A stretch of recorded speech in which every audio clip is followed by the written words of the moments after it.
Hello, good evening everyone. Khushboo home science teaching channel पर आप लोग का स्वागत है। आप देखने जा रहे हैं लेवी-गोस्की का सिद्धांत, जो कि बहुत ही इम्पोर्टेंट टॉपिक है। हर एग्जाम में पूछे जाने वाला टॉपिक है ये सी टेट हुआ, यूपी टेट हुआ, GIC, net, GRF, D triple S B जैसी प्रवक्ता सब में पूछे जाने वाला बहुत ही इजी टॉपिक है लेवी-गोस्की का सिद्धांत, जो कि इनके सिद्धांत का नाम है सोशियो कल्चरल थ्योरी। लेवी-गोस्की एक प्रसिद्ध रूसी मनोवैज्ञानिक थे। इन्होंने बच्चों के संज्ञानात्मक विकास को समझाने के लिए एक महत्वपूर्ण सिद्धांत प्रस्तुत किया, जिसे सामाजिक सांस्कृतिक सिद्धांत कहा जाता है, सोशियो कल्चरल थ्योरी। तो चलिए नेक्स्ट आगे बढ़ते हैं।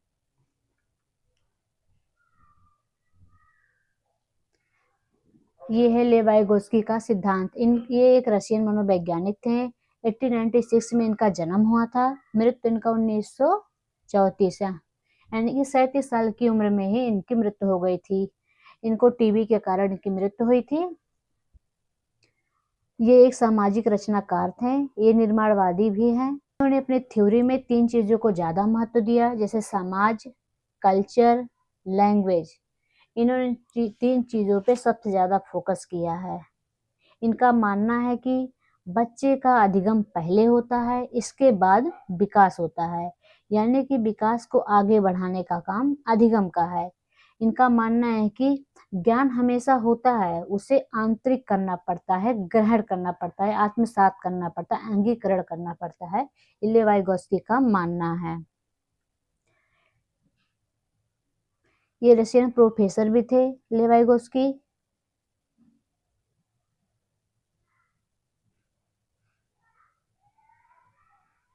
तो मैं आपको इसके माध्यम से, जिसको इंग्लिश वर्जन में देखना आप लोग देख सकते हैं। लेवी-गोस्की का जन्म कहाँ हुआ था? 1896 में, रूस के थे। यंग एज में ही इनकी मृत्यु हो गई थी। सिर्फ 37 ये थे, क्योंकि इनको ट्यूबरकुलोसिस हुआ था, यानी कि टीबी। इन्होंने संज्ञानात्मक विकास की थ्योरी पे 10 साल वर्क भी किया है। इन्होंने बहुत ही रिसर्च की थ्योरी पे। कम उम्र में ही इनकी मृत्यु हो गई थी। इनकी थ्योरी अधूरी भी रह गई, क्योंकि जो भी और इनकी थ्योरी थी वह ट्रांसलेट ही नहीं हो पाई।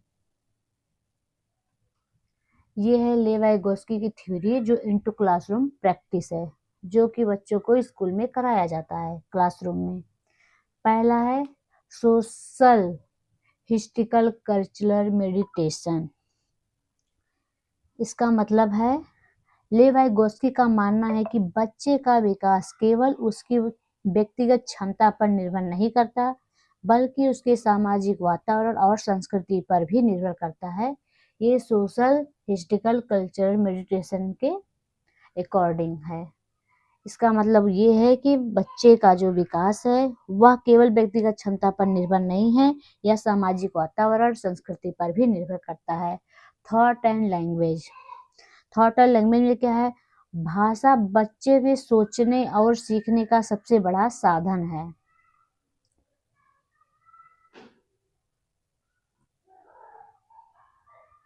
जो ये वाला सर्कल है, इसमें बच्चे का जो थॉट है वो है बच्चे के सोचने और सीखने का सबसे बड़ा साधन है। बच्चा बातचीत और संवाद से ज्ञान प्राप्त करता है, मतलब कि एक दूसरे से बातचीत करके ही वो अपने ज्ञान में सुधार करता है। नेक्स्ट है जेडपीडी। ये जो जेडपीडी वाला पोर्शन है, इसके फोल्डिंग एंड जेडपीडी, एमक्यू, ये सब इसी के अंदर आता है। एमक्यू जेडपीडी क्या है? यह वह स्तर है। पहली बात तो जेडपीडी का फुल फॉर्म आपको पता होना चाहिए क्या है। जोन ऑफ प्रोक्सिमल डेवलपमेंट, सबसे ज्यादा पूछा जाने वाला ये टॉपिक है। जेडपीडी वह स्तर है जहां बच्चा स्वयं काम नहीं कर सकता, लेकिन शिक्षक या जानकार, जैसे कि उनके माता पिता हुए, उनके शिक्षक हुए, उनके साथी हुए, उनके बड़े भाई हुए या बड़ी बहनों की मदद से काम पूरा कर सकता है। यह क्षेत्र बच्चे के वास्तविक स्तर और संभावित स्तर के बीच का क्षेत्र है, जैसे कि जो एक्चुअल पोटेंशियल लेवल है और जो पोटेंशियल डेवलपमेंट का लेवल है, उसके जो बीच का दूरी है उसी को डेवलप जेडपीडी बोला जाता है। इसके फोल्डिंग क्या है?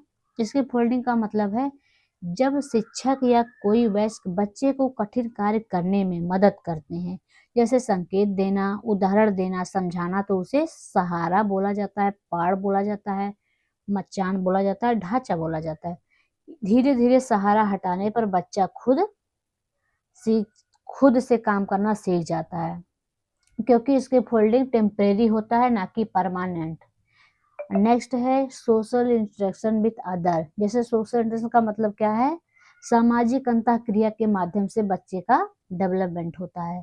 इनका मानना है कि बच्चा दूसरों के साथ बातचीत करके, प्रश्न पूछ करके और सहयोग से सीखता है। सहयोग का मतलब कोलैबोरेटिव लर्निंग के माध्यम से सीखता है। इसलिए शिक्षा में इन्होंने सहयोगी अधिगम का प्रयोग किया है, जो कि बहुत ही उपयोगी है। Social interaction theory. नेक्स्ट क्या है? ZPD scaffolding MQ. जेडपीडी का मतलब क्या होता है? आप इसको अभी मैंने बताया था जेडपीडी क्या है। जेडपीडी का मतलब है एक्चुअल पोटेंशियल लेवल और पोटेंशियल डेवलपमेंट लेवल के जो गैप की दूरी है, उसी को जेडपीडी बोला जाता है। और इसके फोल्डिंग का मतलब होता है, इसके फोल्डिंग का मतलब है सहारा देना, संकेत देना, समझाना, एग्जाम्पल देना, पीपीटी तैयार करना। जैसे इसमें क्या है, इसके फोल्डिंग का मतलब होता है, जैसे देखो इसमें बच्चे को इसके फोल्डिंग दी जा रही है पेरेंट्स के द्वारा। इसमें बच्चे को साइकिल चलाना नहीं आ रहा है, इसमें बच्चे को जो साइकिल चलाना नहीं आ रहा है, जो इसमें सहायता दी जा रही पेरेंट्स के द्वारा, उसी को बोला जाता है इसके फोल्डिंग। इसके फोल्डिंग टेम्परेरी होता है, ना कि परमानेंट।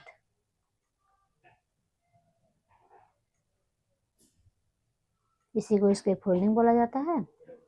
और एमक्यू का मतलब क्या होता है? अधिक जानकार व्यक्ति या अनुभवी, जिससे इसमें एमक्यू में हो, जैसे एमक्यू का पहले पूरा नाम समझिए आप लोग क्या होता है एमक्यू। एमक्यू का मतलब होता है मोर नॉलेज लेवल अदर। इसका मतलब ये होता है अधिक ज्ञान रखने वाला व्यक्ति, मोर नॉलेज लेवल अदर। इसका अर्थ है ऐसे व्यक्ति जिसके पास किसी विशेष विषय या कार्य के बारे में बच्चे से ज्यादा ज्ञान या अनुभव हो, उसी को बोला जाता है एमक्यू। एमक्यू में शिक्षक, माता पिता, बड़े भाई बहन या कोई साथी छात्र भी हो सकते हैं। एमक्यू बच्चे को नई चीजें सीखने में मार्गदर्शन देते हैं, उसी को बोला जाता है एमक्यू। इसमें आप देख सकते हो, इसमें बच्चे को सहारा दिया जा रहा है। इसमें देख रहे हो बच्चे को सहारा दिया जा रहा है। बच्चा, अब इसको भी सहारे की जरूरत है, यानी कि इसके फोल्डिंग की जरूरत है। और इसमें एमक्यू के माध्यम से जो सहारा दिया गया, बच्चे ने सीख लिया, बच्चा खुद से वर्क करेगा। इसमें देख रहे हो पेरेंट्स ने हाथ छोड़ दिया और बच्चा खुद से चलने लगा है। इसी को बोला जाता है एमक्यू। इसको बोला जाता है इसके फोल्डिंग, जो कि आप फिगर के माध्यम से समझ सकते हैं।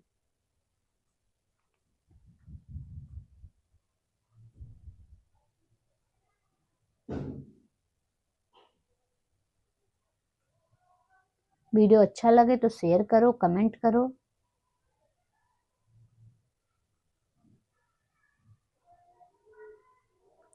हमारा नेक्स्ट है, साथ ही 3 प्रकार की लैंग्वेज बताएं। जैसे कि सोशल स्पीच, जो दूसरों से बात करने के लिए प्रयोग में लाई जाती है, यानी कि अंतःक्रिया बच्चा करता है, सामाजिक है, इसको सोशल स्पीच बोला है। और प्राइवेट स्पीच क्या होता है? या खुद से बात करना, मतलब बोल बोल के खुद से ही बात करो। जैसे आज मुझे क्या खाना, आज मेरा ये मन कर रहा खाने का, मेरा जो मन कर रहा खाने का, या मेरा आज ये पढ़ने का मन है, आज मैं ये करूंगी पूरा दिन, आज मैं वो करूंगा पूरा दिन, जो हम ऐसे बोलते हैं, उसी को बोला जाता है प्राइवेट स्पीच।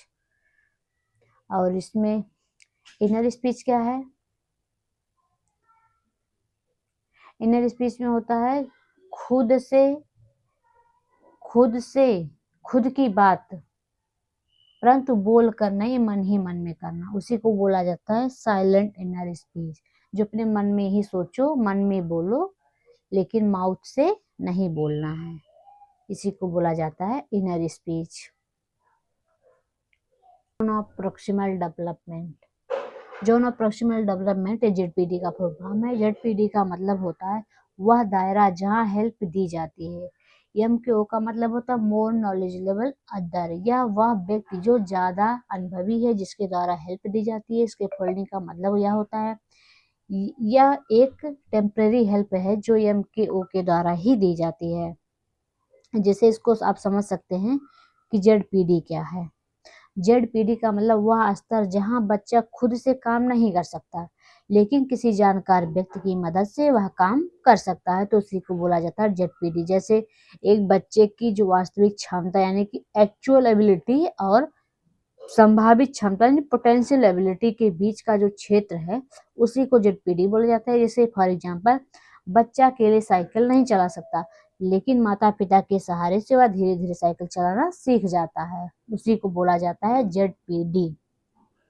इसके फोल्डिंग का क्या मतलब होता है, जिसमें एमकेओ बच्चे को धीरे धीरे मार्गदर्शन देता है और कठिन कार्यों को आसान बनाने में मदद मिलती है। शुरुआत में बच्चा ज्यादा सीखता है, जैसे जैसे बच्चा सक्षम होता जाता है जैसे जैसे बच्चा सक्षम होता जाता है सहारा कम कर दिया जाता है और अंत में बच्चा स्वतंत्र रूप से कार्य करने लगता है, जिसको बोलते हैं इसके फोल्डिंग को हिंदी में पाड़, मचान, ढांचा आदि बोला जाता है। सहारा या सहायक ढांचा इसी को बोला जाता है। फोल्डिंग का मतलब है सहायता दो जो कि परमानेंट ना हो, टेम्परेरी हो, उसी को बोला जाता है इसके फोल्डिंग।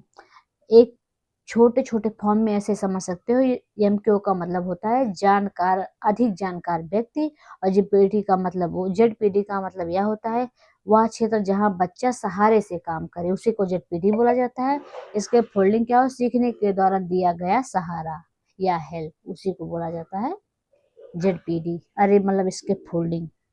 ये प्याजे और वाइगोस्की के सिद्धांत के बीच में जो दोनों लोग का अपना अपना मत है वो बताए इन्होंने। इसमें बताए हैं, वाइगोस्की ने बताया है कि बच्चे का सीखना स्वतंत्र रूप से बोला है। इनका मानना है कि बच्चा एक नन्हा वैज्ञानिक है, बच्चा अपने ज्ञान का निर्माण खुद करता है, जबकि वाइगोस्की ने बताया है कि बच्चा समाज में रहकर सामाजिक अंतःक्रिया करके ही बच्चा सीखता है। और प्याजे ने सबसे ज्यादा जोर हेरिडिटी, परिपक्वता को दिया है और इन्वायरमेंट और सोशल को इग्नोर किया है। ये प्याजे की वो है। और वाइगोस्की ने सबसे ज्यादा जोर भाषा, समाज और संस्कृति को दिया है। ये वाइगोस्की का मानना है कि बच्चा समाज में रहकर उसके साथ अंतःक्रिया करके ही बच्चा सीखता है। इसीलिए उन्होंने मानसिक विकास के लिए निकट विकास का क्षेत्र सहायक बताया, जोन ऑफ प्रॉक्सिमल डेवलपमेंट, जिसमें प्याजे की तरह ही वाइगोस्की ने भी संज्ञानात्मक विकास के बारे में अपना संप्रत्यय दिया है। इसके अनुसार बच्चे का संज्ञान विकास तब होता है जब बच्चा समाज और संस्कृति की अंतःक्रिया यानी कि इंटरेक्शन में होती है। इसके अनुसार बच्चा एक सामाजिक प्राणी है। वाइगोस्की के अनुसार बच्चों में मानसिक संज्ञानात्मक विकास पहले ही दिन नहीं होता बल्कि वह धीरे धीरे होता है। बच्चा आत्मसात करता है, अंगीकरण करता है, ग्रहण करता है, इंटरलाइजेशन करता है। इनका मतलब ये है कि पहले बच्चे का अधिगम होता है, बाद में विकास होता है, यानी कि विकास को आगे बढ़ाने का काम लर्निंग का है, यानी कि अधिगम का है। प्याजे की तरह ही इनको भी रचनावादी या निर्माणवादी माना गया है, क्योंकि इनका भी यही मानना है कि बच्चे अपने समाज और संस्कृति में रहकर ही सीखते हैं, यानी कि लर्निंग बाय डूइंग, करके सीखना। वाइगोस्की ने बताया है कि बच्चों का विकास करने में सामाजिक संदर्भ का सबसे विशेष योगदान है। इनके द्वारा बच्चा सहयोगात्मक अधिगम करता है, यानी कोलैबोरेटिव लर्निंग। ग्रुप में रहकर समाज में रहकर ही बच्चा सबसे अच्छा करता है, इनका मत यही है। इन्होंने बताया है कि जोन ऑफ प्रॉक्सिमल डेवलपमेंट क्या होता है। वाइगोत्स्की के अनुसार संज्ञानात्मक विकास एक अंतःवैयक्तिक सामाजिक परिस्थिति में संपन्न होता है जिसमें बच्चे को अपने वास्तविक विकास के सार यानी कि लेवल ऑफ एक्चुअल पोटेंशियल तथा उसके संभावित विकास पोटेंशियल डेवलपमेंट के स्तर की तरफ ले जाने की कोशिश की जाती है। वास्तविक विकास के स्तर से अभिप्राय बच्चों का बिना किसी से मदद लिए काम करने से है।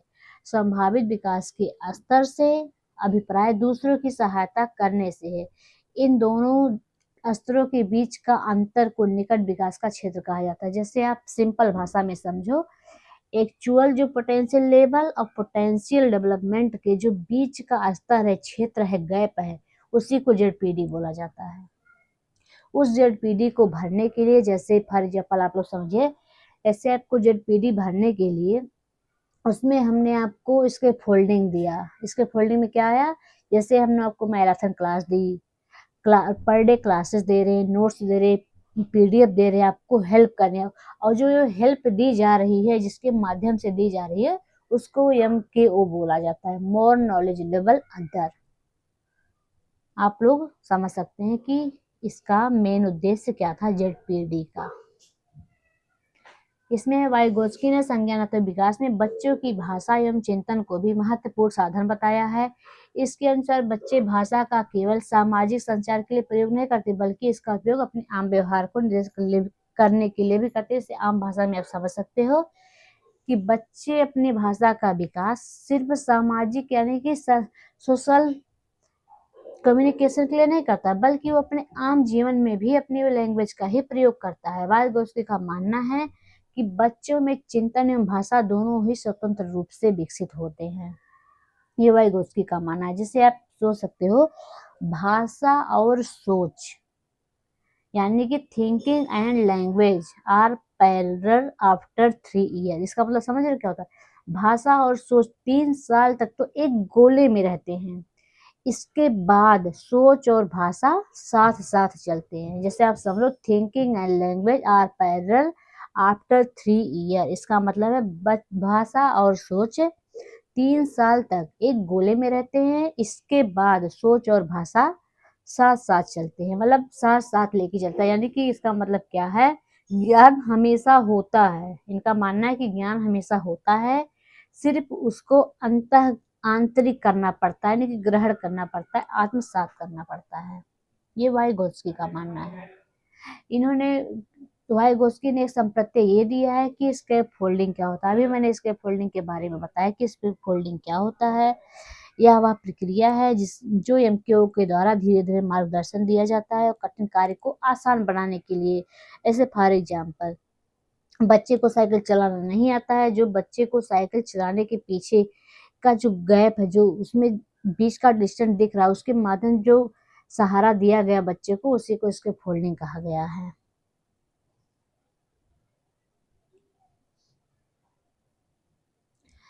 वाइगोत्स्की ने ग्रुप में लर्निंग पर देखिए, आप लोग इतना समझिए कि जो ये हिंदी में अनुवाद दिया गया, कहीं कहीं बीच बीच में मिस्टेक है ना, उसको आप अपनी लैंग्वेज में सुधार लीजिएगा ना, क्योंकि ये टाइपिंग करने में कभी कभी मिस्टेक हो जाता है, इंसान यार सबसे होता है। जैसे इसमें इन्होंने बताया है, group learning, cooperative, collaborative learning, assistive learning, यहाँ सीखने की प्रक्रिया के साथ साथ रहकर एक दूसरे से सीखने पे ज्यादा जोर दिया है। इन्होंने कुछ टर्म दिए हैं जो कि इस प्रकार है, जैसे आप लोग समझ सकते हैं। ग्रुप लर्निंग क्या है? ग्रुप लर्निंग में बच्चा समूह में रहकर कार्य करता है। जैसे कोई मॉडल दे दिया गया बच्चों को, आपको ये मॉडल इतने लोग के साथ मिलकर करना है, तो इसको ग्रुप लर्निंग बोला जाता है। कोऑपरेटिव लर्निंग क्या होता है? इसको सहयोगी अधिगम बोला जाता है। इसमें एक दूसरे को समझ कर चलना, एक दूसरे को साथ लेकर चलना, इसी को बोला जाता है कोऑपरेटिव लर्निंग। कोऑपरेटिंग क्या होता है? कोऑपरेटिंग का मतलब होता है एक दूसरे को समझ कर चलना, एक दूसरे को साथ लेकर चलना, इसी को कोऑपरेटिव लर्निंग बोला जाता है। कोलैबोरेटिव लर्निंग क्या होता है? कोलैबोरेटिव लर्निंग का मतलब है सहयोगी परियोजना, यानी कि सहयोगी अधिगम।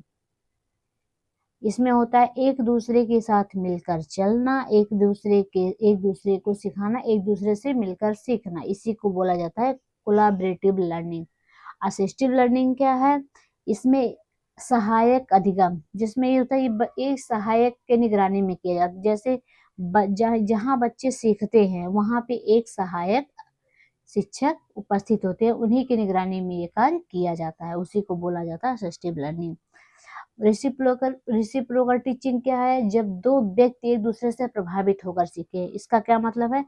एक दूसरे को सिखाना, एक दूसरे से सीखना, जैसे जो मुझे आ रहा मैं आपको सिखा दूँ, जो आपको आ रहा हो मुझे सिखा दूँ, उसी को बोला जाता है रेसिप्रोकल टीचिंग। सहकर्मी यानी कि ग्रुप में रहकर सीखना, यानी कि समूह में रहकर ही कार्य करना। जैसे ग्रुप में बच्चे को कोई मॉडल दे दिया गया बनाने के लिए, बच्चे जैसे 6-7 लोग हैं, 6-7 लोग एक दूसरे से अंतःक्रिया करेंगे, एक दूसरे से वार्तालाप करेंगे, ये आपको आ रहा तो आप मुझे बता दो, ये आपको आ रहा तो आप मुझे बता दो, जो उनको नहीं आ रहा हो आप मुझे सिखाओ, जो उनको आ रहा तो आप मुझे सिखाओ, ऐसा है। एक दूसरे से सीखना, एक दूसरे से इंटरेक्शन करना, एक दूसरे से बातचीत करके कार्य को पूरा करना, उसी को बोला जाता है पीयर ट्यूटोरियल। और इसमें लेवाइगोस्की की बहुत आलोचना भी हुई है। कोई भी वैज्ञानिक हो, सब ने कुछ ना कुछ कमियाँ सब में निकाली गई है। किसी ने किसी पे ज़्यादा जोर दिया, तो किसी को इग्नोर कर दिया, किसी ने किसी पे ज़्यादा जोर दिया, किसी को इग्नोर किया। इसमें इन्होंने क्या किया है, इन्होंने आय को महत्व नहीं दिया है, एज को कहीं महत्व नहीं दिया, और जो भी दिया और ज़्यादातर इन्होंने समूह पर सबसे ज़्यादा जोर दिया। जैसे समूह का में आप देख सकते हो group learning, cooperative learning, collaborative learning, assistive learning, peer tutorial, reciprocal teaching, ये समझो सब एक ग्रुप के माध्यम से ही इन्होंने सब समझाया है। इन ज़रूरी नहीं है कि ग्रुप पर बहुत इन्होंने जो जोर दिया है, साथ ही समूह पर बहुत जोर दिया है, जो कि हमेशा सही हो या ज़रूरी नहीं है। इनकी आलोचना आय को लेकर हुई क्योंकि उन्होंने आय को महत्व नहीं दिया, साथ ही समूह पर बहुत जोर दिया है, जो हमेशा सही हो या ज़रूरी नहीं है। ये इनकी आलोचना थी। लेकिन हाँ, इन्होंने ये भी बताया है, जैसे एजुकेशनल इम्प्लीफिकेशन, इसे मैंने नोट नहीं किया है, आप लोग ऐसे ही समझ लो क्या होता है एजुकेशनल। जैसे इसमें क्या था, बच्चे को खोजकर्ता बनाओ, बच्चे को प्रोजेक्ट दो, बच्चा उस पे कार्य करे, बच्चे को प्रॉब्लम सॉल्विंग बताओ, बच्चे खुद समस्या का समाधान ढूँढे, बच्चे को ऐसा बनाओ, एक्टिविटी उनसे करवाओ, जितना वर्क कराओगे बच्चा उतना ही एक्टिव होगा। और टीचर एक फैसिलिटेटर की तरह होना चाहिए, जैसे जहाँ ज़रूरत हो वहाँ सहायता दो एक टीचर के रूप में, और जहाँ ज़रूरत हो वहीं पर सहायता करो, और उसको फ़ोल्डिंग प्रोवाइड करो। मतलब जहाँ बच्चे को पीडीएफ चाहिए तो पीडीएफ दो, क्लासेस चाहिए तो क्लासेस दो, मैराथन चाहिए तो मैराथन दो, पीडीएफ चाहिए तो पीडीएफ दो, बच्चे को जो भी बने वो दो, लेकिन हाँ, एक सहायक के रूप में जहाँ ज़रूरत हो वहाँ दो। एक बार आप लोग फिर से रिविज़न कर लीजिए, इसमें मैंने क्या-क्या आपको बताया है। लेवाइगोस्की एक रशियन प्रोफेसर थे, इनका जन्म 1896 में हुआ है, 1934 में इनकी मृत्यु हुई क्योंकि उनको ट्यूबरकुलोसिस हो गया था, 37 साल की ही उम्र में इनकी मृत्यु हो गई थी। ये सामाजिक रचनाकार थे या निर्माणवादी भी थे। इन्होंने संज्ञानात्मक विकास की थ्योरी भी दी है, लेकिन इनकी और थ्योरी का ही इनकी थ्योरी अधूरी रही क्योंकि इनकी मृत्यु कम समय में हो गई थी। इन्होंने सबसे ज़्यादा जोर समाज, संस्कृति और भाषा पे दिया था। इन्होंने क्या माना है, इन्होंने माना है कि जो बच्चे का अधिगम होता है वो पहले होता है, विकास बाद में होता है, यानी कि विकास को आगे बढ़ाने का कार्य अधिगम का होता है, इन्होंने माना है। और ये भी माना है कि भाषा और सोच 3 साल तक एक गोले में रहते हैं, इसके बाद सोच और भाषा साथ-साथ चलते हैं, यानी कि पैरेलल चलते हैं। लेवाइगोस्की ने माना है। इंग्लिश वर्जन है, जिसको देखना हो आप देख सकते हो, इंग्लिश में नोट भी कर सकते हो। और इन्होंने सोशल हिस्ट्रिकल बताया है, सामाजिक अंतःक्रिया है, और थॉट एंड लैंग्वेज है, जेडपीडी है, इन्होंने बताया है। इसमें है सोशल हिस्ट्रिकल कल्चरल थ्योरी, इसमें इन्होंने बताया कि वाइगोस्की का मानना है कि बच्चे का विकास केवल उसकी व्यक्तिगत क्षमता पर निर्भर नहीं करता, बल्कि सामाजिक वातावरण और संस्कृति पर भी निर्भर करता है। इनका मानना है कि बच्चा केवल एक व्यक्ति या 2 व्यक्ति पर निर्भर नहीं है, वह सामाजिक वातावरण और संस्कृति पर भी निर्भर करता है। थॉट एंड लैंग्वेज क्या है? उन्होंने सोचने और सीखने का सबसे बड़ा साधन है, बच्चा बातचीत करेगा, संवाद करेगा, उससे ज्ञान प्राप्त करेगा। ये लेवाइगोस्की का मानना है। इसमें जेडपीडी, स्कैफोल्डिंग, एमकेओ के बारे में दिया, सहारा देना, बच्चे को हेल्प करना, अधिक अनुभवी व्यक्ति के द्वारा जेडपीडी में आएगा, मतलब इसी में बच्चे को सहारा दिया जाता है, उसके गैप को भरा जाता है जेडपीडी के माध्यम से। और सोशल इंस्ट्रक्शन में क्या है, इसमें इसमें जो है बच्चा सामाजिक अंतःक्रिया करता है, एक दूसरे से बात करेगा, प्रश्न पूछेगा, सहयोग करेगा, इसलिए इसको कोलैबोरेटिव लर्निंग भी बोला जाता है। जेडपीडी, स्कैफोल्डिंग, एमकेओ, इसका मतलब होता है जेडपीडी का जेडपीडी का मतलब होता है वह स्तर जहाँ बच्चा खुद से काम नहीं कर सकता लेकिन किसी जानकार व्यक्ति के माध्यम से वह काम कर सकता है, उसी को जेडपीडी बोला जाता है। एमकेओ का मतलब क्या है? अधिक ज्ञान रखने वाला व्यक्ति, उसको एमकेओ बोला जाता है। इसके फोल्डिंग क्या है? एमकेओ बच्चे को धीरे धीरे मार्गदर्शन देता है और कठिन कार्य को आसान बनाने के लिए मदद करता है। इन्होंने 3 प्रकार के टूल बताए हैं लैंग्वेज को लेके, social speech, private speech, silent inner speech. Social speech में आएगा एक दूसरे से अंतःक्रिया करना, प्राइवेट में मिलते जुलते मतभेद हैं जो इसमें बताया गया है, और इसमें एक्चुअल पोटेंशियल लेवल और पोटेंशियल लेवल के बीच के जो स्तर है उसको जेडपीडी बोला जाता है। इसके फोल्डिंग का मतलब है सहारा देना, उसी को इसे पीपीटी के माध्यम से, क्लासेस के माध्यम से मैराथन लगाओ, पर डे क्लास दो, बच्चे को सहारा दो, माता पिता, टीचर, शिक्षक के माध्यम से दिया जाता है, जो कि एमकेओ कहलाते हैं वो। इसमें इन्होंने ग्रुप लर्निंग के बारे में बताया, group learning, cooperative collaborative learning, assistive learning, ये इनके मतलब ग्रुप लर्निंग के बारे में था। इससे पूछा भी जाता है पेपर में, ग्रुप लर्निंग किसने दिया, कोऑपरेटिव किसने दिया है, कोलैबोरेटिव लर्निंग किसने दिया, तो ये सब लेवाइगोस्की ने दिया है, जो कि बहुत ही इंपॉर्टेंट है, हर पेपर में पूछा जाने वाला बहुत ही अच्छा टॉपिक है, क्योंकि इसमें से हर बार क्वेश्चन पूछा जाता है। जेडपीडी क्या हुआ है, पीयर ट्यूटोरियल क्या है, कोलैबोरेटिव लर्निंग किसने दिया है, असिस्टिव लर्निंग क्या बोला जाता है, ये सब बहुत पूछा है। सबसे ज्यादा जेडपीडी, जो जेडपीडी एमकेओ और इसके फोल्डिंग समझ जाएगा, समझो वो लेवाइगोस्की का सिद्धांत बहुत ही अच्छे से उसको समझ में आ जाएगा। ऐसे ही मेरे वीडियो को देखो, लाइक करो, अच्छा लगे तो शेयर करना, कमेंट में बताना आपको वीडियो कैसी लगी।